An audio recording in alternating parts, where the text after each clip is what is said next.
এসেছিলেন? আজকে এখানে ভোগ নিতে এসেছি। আজকে কোথায় শেষ হ্যাঁ, এই যে আগামীকাল থেকে বন্ধ হয়ে যাচ্ছে, কি বলবেন? জ্বালানির সমস্যা কিছু করার নেই, যুদ্ধে যে লেগেছে তার জন্য এই প্রস্তুতি, এখানে কিছু করার নেই। মানে আর যে ভোট এখন পাওয়া যাবে না, আপাতত যে স্থগিত হলো সেটার ব্যাপারে কি বলবেন? অ্যাকচুয়ালি আমাদের সবাইকে সহ্য করতে হবে, কিছু করার নেই। খারাপ লাগছে? খারাপ তো লাগবে। ঠিক আছে, আপনার নাম? আমরা বর্ধমান। কোথা থেকে এসেছিলেন? বর্ধমান, লক্ষ্মীগঞ্জ। আজকে এখানে কি জন্য এসেছিলেন? ভোগ নিতে একটু ঠাকুর। তা নিশ্চয়ই জানেন যে আগামীকাল থেকে আর ভোগ দেওয়া হবে না, সেই ব্যাপারে কি বলবেন? জ্বালানি গ্যাসের সমস্যার জন্য ওনারা বলছেন দিতে পারবেন না। তা এরপরে তো আর তাহলে আপাতত এখন ভোগ নিতে আসতে পারবেন না, সেটা কি কীরকম মনে হচ্ছে, কি বলবেন? খুবই খারাপ লাগছে, কষ্ট হচ্ছে, কিন্তু কিছু করার তো নাই। ওরাও তো বলছে আমাদের জ্বালানি না হলে আমরা দেবো কি? তাই কি আসতেন ভোগ নিতে? না না না, আমার মেয়ের পরীক্ষা চলছে, এখানে এসেছিলাম, তাই কালকে খাওয়ার ঠিক করেছিলাম, কিন্তু কাল ভোগ হবে না বলে আজ একটু নিয়ে যাচ্ছি, সবাই মিলে ভাগ করে।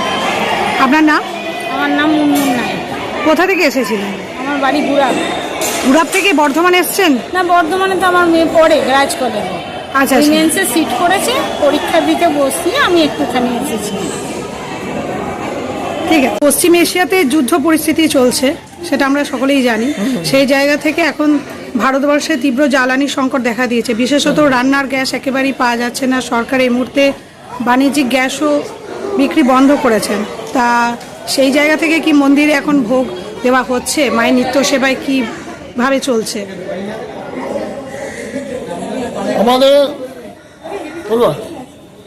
আমাদের এই মা সারলা মন্দিরে বহু বছর ধরে মায়ের অন্নভোগ মাকে নিবেদন করা হয় এবং সেই অন্নভোগ আমরা ভক্তদের বিলি করতাম, কুপনের মাধ্যমে করতাম, বিনা পয়সায় করতাম।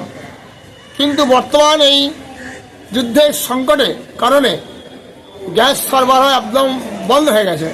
আমাদের রেগুলার 400-500 লোক খায়, ভোগ দিতে হয়, সেই রকম ভোগ তৈরি করার মতন পর্যাপ্ত গ্যাস আমরা পাচ্ছি না। আজকে পর্যন্ত আমরা চালালাম, আগামীকাল 13 তারিখ থেকে আমরা সমস্ত ভোগ বন্ধ করে দিচ্ছি।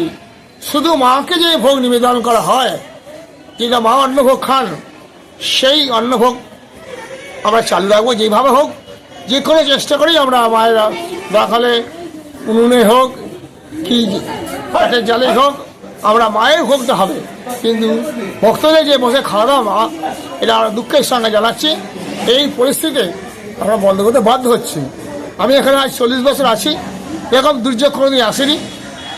তো যাই হোক, কতদিন হয় এরকম ভাবে কতদিন বন্ধ রাখা হবে? এখন যতদিন না সংকট মিটছে, সেটা এখন কিছু করতো না। আমরা কোভিড কালেও যখন লকডাউন হয়ে গেল, তখনও সংখ্যা কমে গেলে কিছু কিছু ভক্ত আমরা লোককে দিয়েছি, যেমন ধরো অন্নপ্রাশন, তারা বা বিয়ে পৈতে শুভ কাজে অল্প অল্প হলেও আমরা চালিয়েছিলাম। তখনও এতটা আমরা ভেঙে পড়িনি, কিন্তু এখন পাচ্ছি না, কোনো কারণে গ্যাস পাওয়া যাচ্ছে না। আগামী দিনেও তো অন্নপ্রাশন বা বিভিন্ন তখন বিকল্প একটু বাচ্চাদের হাতে হাতে একটু পায়েস টায়েস করে কিছু দিতে হতে হবে। কিন্তু আমরা বোর্ড আর সিদ্ধান্ত নিয়েছি সবাইয়ের সঙ্গে আলোচনা করে, এবং স্থানীয় মানুষদের যারা যারা এখানে বোর্ডে আছে জড়িত, তাদের সাথে আলোচনা করে সিদ্ধান্ত নেওয়া হয়েছে। এবং তার সম্পাদকও ছিলেন, আমরা বসে সিদ্ধান্ত নিয়েছি। আমরা আজ দিন তো হবে, আজকে যে ভোগ দেওয়া হবে সেখানে কি কোনো রকম কাটছাট করা হয়েছে, না একই রকম ভাবেই দেওয়া হচ্ছে? না, বাকি যে ভোগ দিয়েছে একই রকম ভাবে না, ভক্তদের উদ্দেশ্যে যেগুলো দেওয়া হচ্ছে সেইখানে কি ভোগের কোনো রকম কাটছাট করা হচ্ছে? ভক্তদের উদ্দেশ্যে যে মানে ভোগ যে বিলি করা হয় ভক্তদেরকে, সেখানে কি কোনো কাটছাট করা হয়েছে? ভক্তদের ভোগ বিলি হচ্ছে না, আজকে দেওয়া হচ্ছে। আজকে যে দেওয়া হবে আজকে যেটা দেওয়া হবে সেখানে কি কোনো কাটছাট হয়েছে? না, সেখানে কোনো এ নাই, ওরা যা করে ব্যবস্থা করছে। আচ্ছা, আর কাল থেকে আর আপনার পাওয়া যাচ্ছে। আপনার নাম পরিচয়? আপনার নাম পরিচয়? আমি মন্দিরের প্রধান দায়িত্বপ্রাপ্ত পুরোহিত এবং ট্রাস্টি বোর্ডের সদস্য শ্রী অরুণ ভট্টাচার্য।